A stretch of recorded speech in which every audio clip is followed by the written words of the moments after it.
Welcome back, folks, to Let's Play Phoenix Wright Ace Attorney. I'm SamuraiT-X, and I'm Sword Snake. Last time we left off, we got introduced to our character, our boss, our first client, and we entered the courtroom to answer 3 questions because the judge knew we were very nervous. And actually, we're still in the courtroom and we're about to hear from Larry, as you can see. He was summoned to the stand as the very first witness by Prosecutor Winston Payne. I think that's his name. But Prosecutor Payne.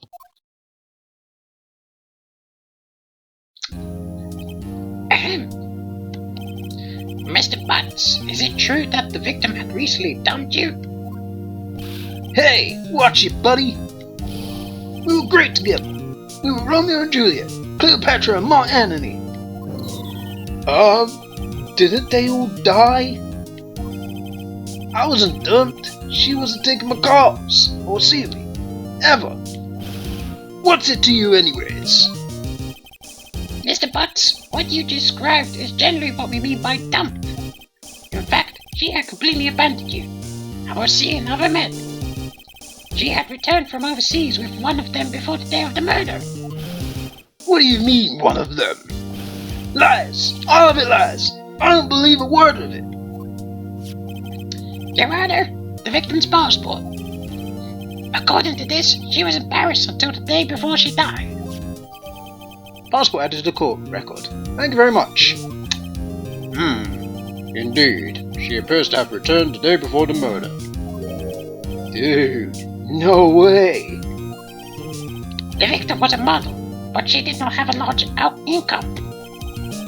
It appears she had several sugar daddies. Daddies? Sugar? Yes, older men who gave her money and gifts. She took their money and used it to support her lifestyle. Dude. We can clearly see what kind of woman this Miss Stone was. Yeah, we can actually. Not sure about Larry though. Tell me, Mr. Butts, what do you think of her now? Right. I don't think you want him to answer that question. Yeah, Larry has a way of running his mouth in all the wrong directions. Should I... Well, part of me thinks I should stop him from answering because, as Phoenix says, he does get excited too easily, so... But, if we stop him from answering, he might probably get mad at us, so... I'm gonna wait to see what happens, actually. Might be better not to get involved in this one. Well, Mr. Butts? Dude, no way! That cheating she-dog! I'm gonna die! I'm just gonna drop dead! Yeah! And when I meet her in the afterlife, I'm gonna get to the bottom of this! Look at the silence in this courtroom. Let's continue with the trial, shall we? I believe the accused motive is clear to everyone. Yes, quiet.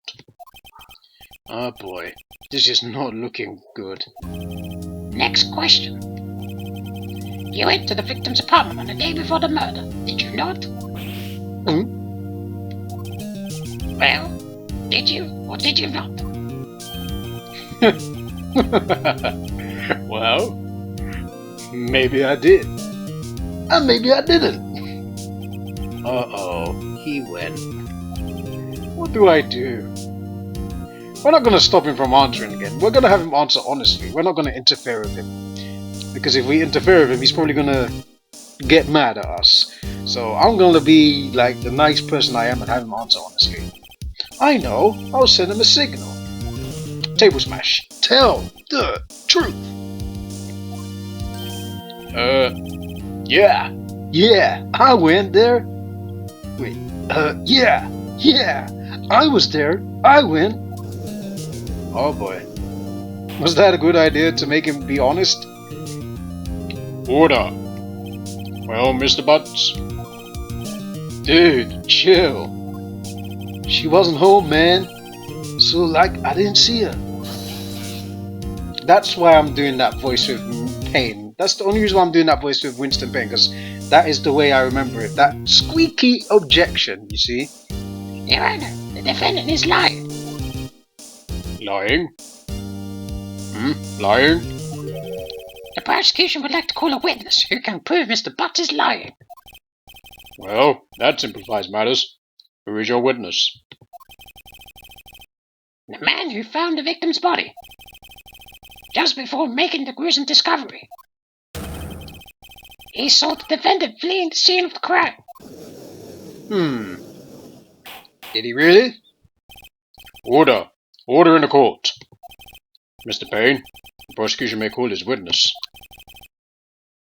Yes, Your Honor. For some reason, I can't imagine James Earl Jones being a judge. That's the only reason I'm trying my best to do a James Earl Jones impression. It might be crap, but, you know, this is bad. On the day of the murder, my witness was selling newspapers at the victim's building. Please bring Mr. Frank SamuraiT to the stand. Look at that weird. Oh my god, he really looks weird. Why does he keep shaking like that? It would unsettle me if someone was doing that. Mr. SamuraiT, you sell newspaper subscriptions, is this correct? Oh yes, newspapers, yes. Look at him, friggin' happy guy. He's such a creep. Even though he was the one we saw in the thing, as you can recognize by the suit. The suit and the hair and whatnot, you can recognize it was him and that thing on his head. So we all know it's him by watching the video, but we don't know that in the court, obviously. Mr. SamuraiT, you may proceed with your testimony. Please tell the court what you saw on the day of the murder. First witness testimony. We're gonna, well, I'll read his testimony, then I'll tell you how I'm gonna do things. I was going door to door, selling subscriptions, when I saw a man fleeing an apartment. I thought he must be in a hurry because he left the door half open behind him. Thinking it was strange, I went inside the apartment. Then I saw her lying there, a woman, not moving, dead. I quailed in fright and found myself unable to go inside. I thought to call the police immediately. However, the phone in her apartment wasn't working. I went to a nearby park and found a public phone. I remember the time exactly. It was 1 p.m. The man who ran was without a doubt the defendant sitting right over there.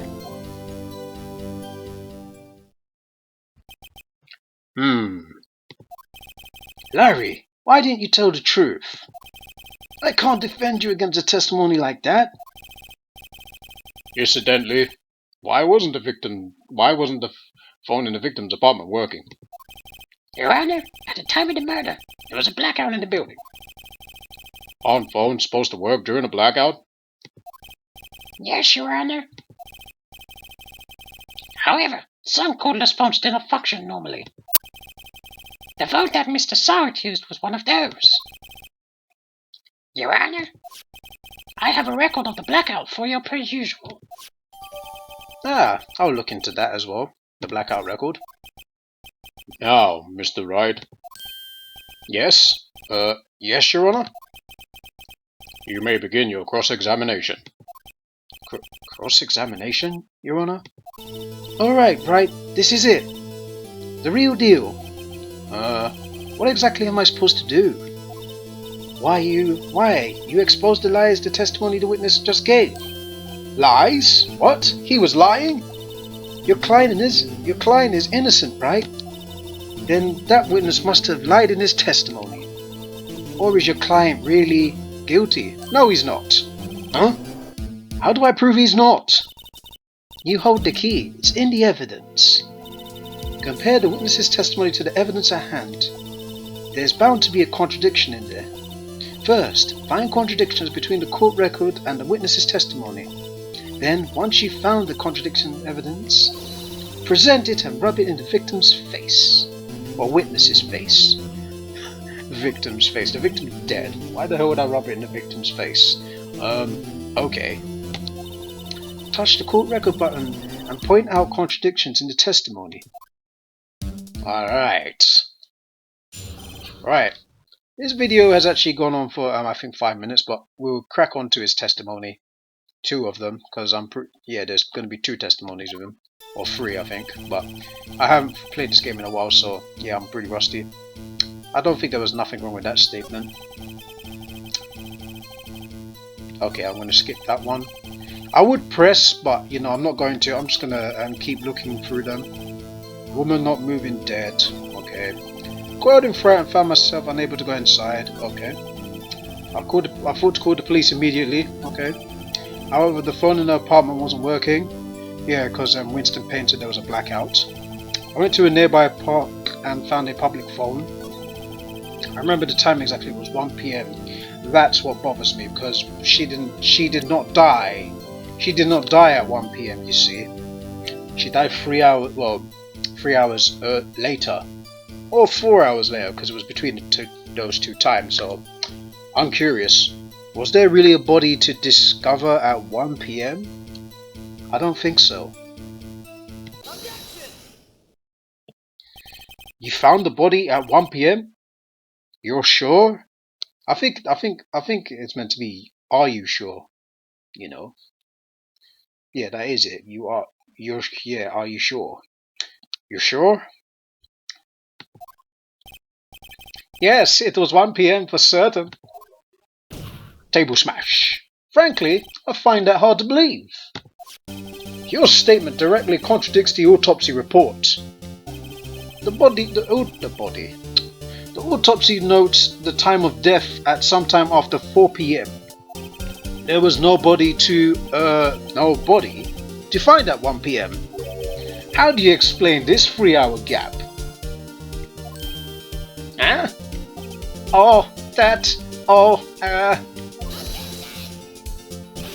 This is trivial. The witness merely forgot the time. After his testimony, I find that hard to believe. Mr. Sarwit, why were you so certain you found the body at 1 p.m.? Gee, that's a really good question. Great job, Wright. Way to put him on the spot. That's all you have to do. Point out the contradictions. Lies always beget more lies.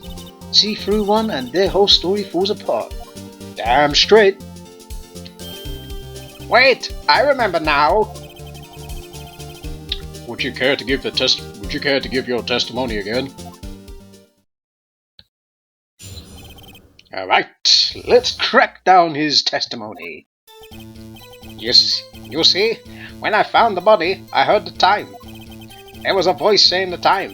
It was probably coming from the television. Huh? Oh, but it was 3 hours off, wasn't it? I guess the victim must have been watching a video of a taped program. That's why I thought it was 1 p.m. Terribly sorry about the misunderstanding. Already that bugged me. Already the videotape thing bugged me. I see.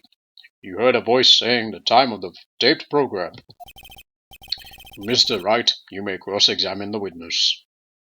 And don't use the force. I'm kidding. I'm such a dork. Well, not a dork, I'm such an idiot.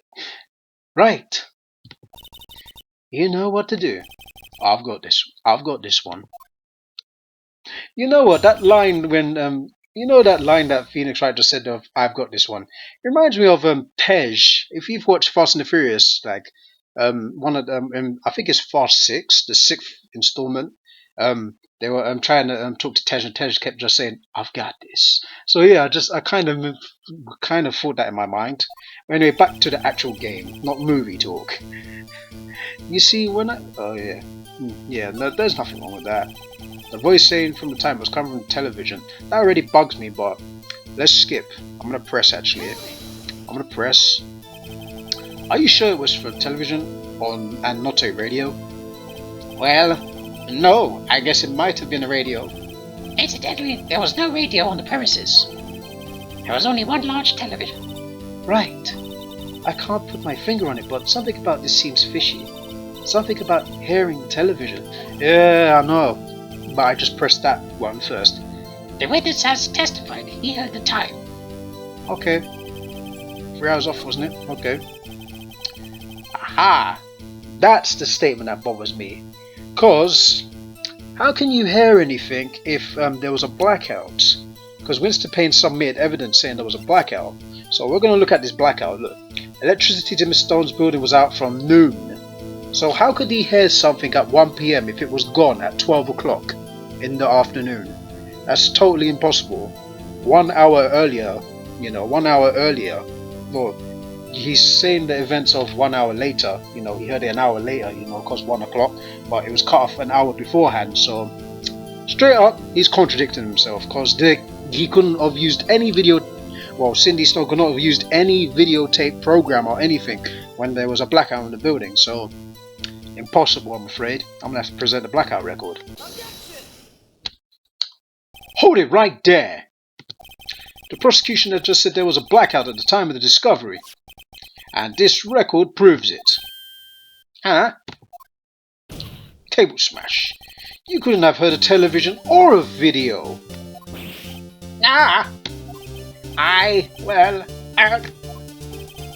The defense has a point. Do you have an explanation for this, Mr. Sarwit? No, I find it quite puzzling myself. Wait. Wait, I remember now. Mr. Sarwit, the court would prefer to hear an accurate testimony from the beginning. These constant corrections are harming your credibility. That, and you seem rather distraught. My apologies, Your Honor. It must have been a shock of finding the body. Very well, Mr. Sarwit. Let's hear your testimony once more, please. Here in the time. Actually, I didn't hear the time. I saw it. There was a table clock in the apartment, wasn't there? Yeah, the murder weapon. The killer used it to hit the victim. That must have been what I saw. Look at him sweating bullets. The guy's getting nervous. He's just making more lies. You saw a clock. I guess that would explain it. The defense may cross-examine the witness. Gladly. And this is where the video is going to stop, I'm afraid. So, when we come back, folks, we will cross-examine this nervous witness. He's sweating bullets, as you can see. We clearly are breaking this man apart. But we're going to have to do that in the next video. Until then, thanks for watching. Catch you guys later. See ya.